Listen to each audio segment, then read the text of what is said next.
Hello, everyone. It is Brandon, the Weekend Cruiser, with a special edition of the Weekend Cruiser. So, I am fortunate to be on the Freedom of the Seas right now as we are watching the brand new ship from Royal Caribbean, the Wonder of the Seas, come into port.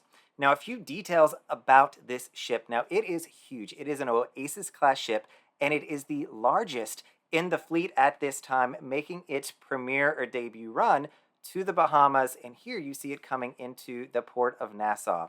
Now, Wonder of the Seas is going to measure about 1,188 feet in length, and it's going to have a gross tonnage of 2,306, wait, 236,857 gross tonnage across 18 decks. Technically, the crown loft is going to be actually on the 19th where you're going to be sleeping. So it's going to have 19 levels on this ship, which is crazy to think about.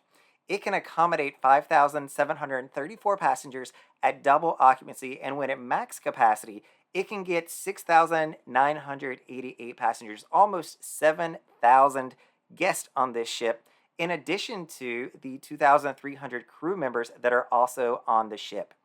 It's going to contain 20 different restaurants, 4 pools, and 2,867 different cabins.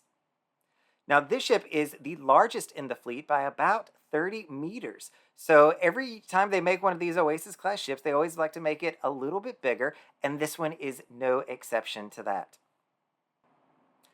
As this is the Wonder of the Seas debut sailing to the Bahamas, there's going to be a nice little ceremony later this afternoon with the Bahamian government and officials welcoming and kind of christening the ship to the Bahamas.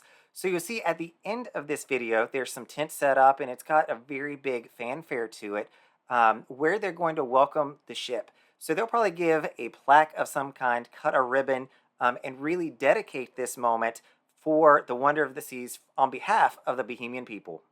Let's take a look now and watch as the ship comes into Port of Nassau. With the first of the celebration is the water cannon salute as it comes in, I believe, through what we would call a strait here over by the Nassau Lighthouse.